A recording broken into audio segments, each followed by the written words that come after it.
action? You know, I often say there's an algorithm for success, and the truth of the matter is that there's also an algorithm for failure. And the way that I was living before when I was in my 20s, it definitely was an algorithm for failure.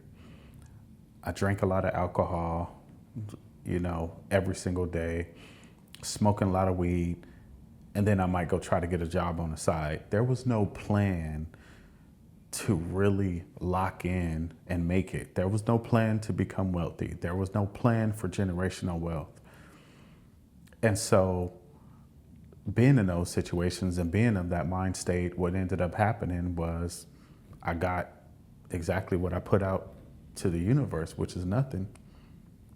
That's what I got. But I would find myself behind wheels of cars, driving and doing all this other stuff, and then find myself in jail until eventually a series of going to jail builds up to what? Builds up to prison. They get tired of seeing you. And that's what happened to me. That was my reality, you know?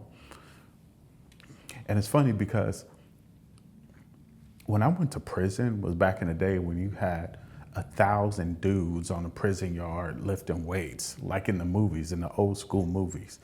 They still had weights in prison when I went to prison. So these dudes was yoked up. I mean, like you would never believe.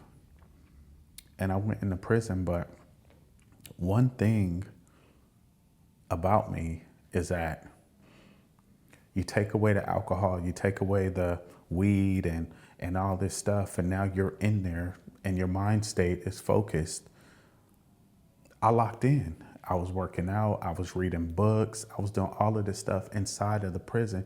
And something very funny happened because when I left out of prison, it was like a hierarchy. So, a lot of people that had a lot of time, Bloods, Crips, and the main people that were the shot callers was kind of on top, and everybody else was just kind of underneath or existent. Well, when I left out of prison, I was one of the people that was running the entire prison. Like, people had to come to me to get directions on stuff. They had to come to me to get permission to do stuff. And it wasn't because I was the biggest or the buffest person or because I was the craziest gangster in there or because I was the richest, because I actually didn't have a lot of money at the time.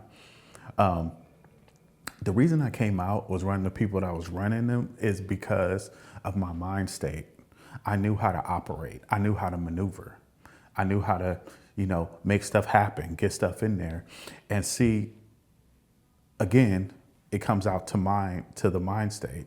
So then the true question becomes, when you get out of there, what are you going to do? If you know that you could elevate above your circumstances in the most dire of situations, well, what can you do in real life? And that was the question I had for myself. So then when I got out of prison, what happened was that I still had the monkey on my back. I was smarter because I didn't commit crimes and stuff like that, but I was still drinking. So I was still unproductive. So remember when I told you about life has an algorithm, those algorithms continued the same way. I continued to be a loser. I just did it without committing crimes. But I continued to be broke. I continued to live in poverty. I continued to be able to offer the bare minimum for my child because I couldn't afford the lifestyle that he needs. I couldn't afford new school clothes. Why? Because of my own actions. And later on, somewhere along the line, I got tired of living that way. And I just said, you know what? There's something bigger and brighter in me. I'm here to fulfill a bigger purpose than what I'm fulfilling right now. And so sitting in that apartment where there was roaches and bed bugs and things like that, and I had my EBT card, I made a decision to get out of that circumstance. Now, I ain't gonna lie, I live the life of my dreams. I fly anywhere I want to in the world. Just came back from Egypt, got a Bali trip planned. I eat whatever I want to. Before, the women that I dated was like, I just take whatever life had to give. And now I'm very selective about the women that I date. I have that ability to be super selective. The cars that I drive whatever I want. I happen to like exotic cars, but you could drive a Tesla, you could drive a truck, big rig, but it's the algorithms that you follow, you know?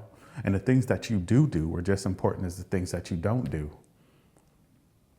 I don't drink, I don't smoke. I'm not gonna go to a club and spend $10,000 on the table. I could do that every single night if I wanted to. I don't do that.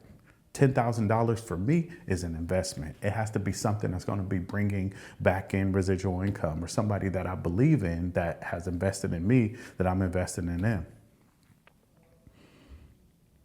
I ain't dropping 10K on no bottle or no table or none of that.